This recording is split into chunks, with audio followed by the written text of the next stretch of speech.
The Chaos Gods are monsters. They corrupt, they destroy, they turn heroes into nightmares.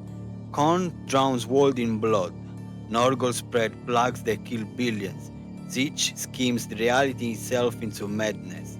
Slaanesh perverts every noble pursuit into depravity. But what if I told you that the galaxy can't exist without them? What if these cosmic horrors are actually reflection of forces so fundamental to existence that removing them would collapse reality itself? Today, we are explaining who each Chaos God is and what they truly represent. And by the end, I'm going to show you why they might be unnecessary evil. Let's dive in. Before we meet the gods themselves, you need to understand what chaos actually is. The warp, the immaterium, is not some separate dimension of pure evil. It's a mirror. Every thought, every emotion, every action of every sentient being in the galaxy flows into the warp and shapes it.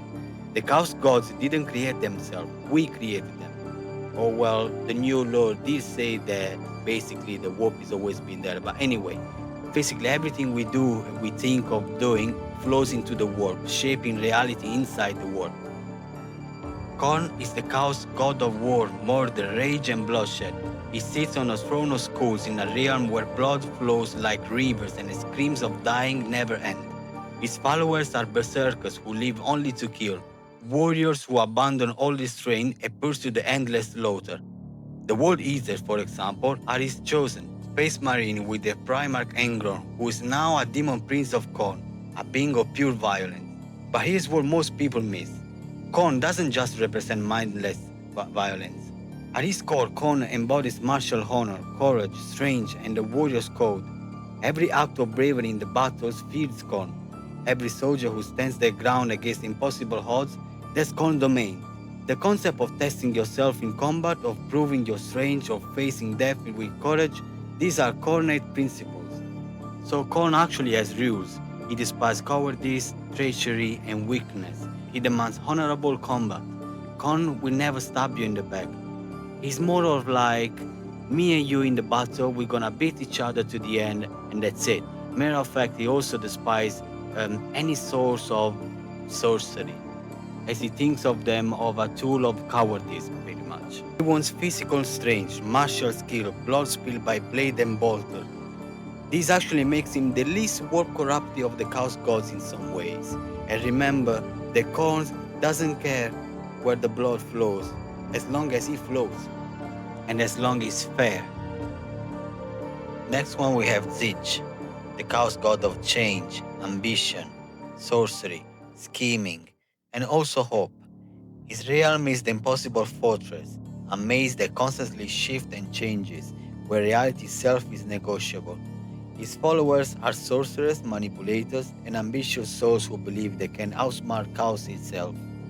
The Thousand Sons are his chosen, space marine who turn sorcery to save themselves, only to be turned into dust-filled armor animated by their own souls. The Primarch, Magnus the Red, made a deal with Tzeentch and doomed his entire legion. As we said, it's not only about scheming and manipulating, but it's also about having hope and progress and change. Every time someone dreams of a better future, that's Tzeentch. Every scientist pursuing breakthrough research, every scholar seeking forbidden knowledge, every revolutionary hoping to change the world, that's his domain. Here's the paradox. In the Imperium, hope is often considered dangerous. Change is heresy. Ambition is suspect. The Imperium wants stagnation, tradition, rigid order. But Tzeentch whispered, you could always be more. You could change things. Don't you want to know the truth? And this is how he corrupts you. So basically, Tzeentch could be considered the most complex of the Chaos God. And this is why he doesn't really get along with Khorne, which is the most fair of the Chaos God. Next we go Nurgle, or like everybody's calling him, Papa Nurgle, because he's the Plague Father. Nurgle is the Chaos God of disease, decay, despair, and death.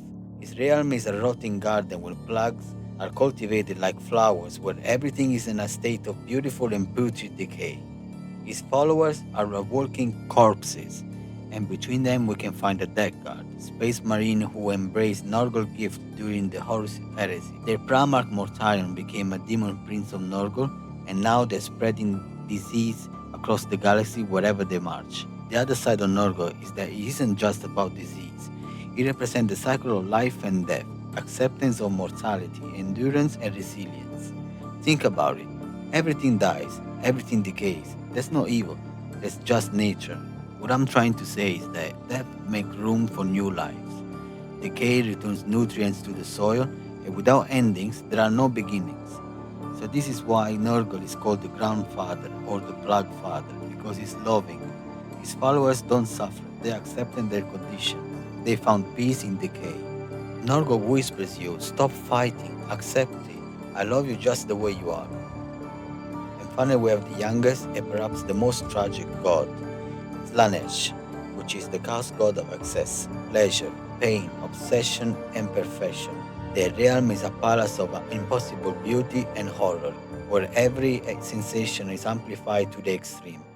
Their followers are hedonists, perfectionists, and maybe something more as well.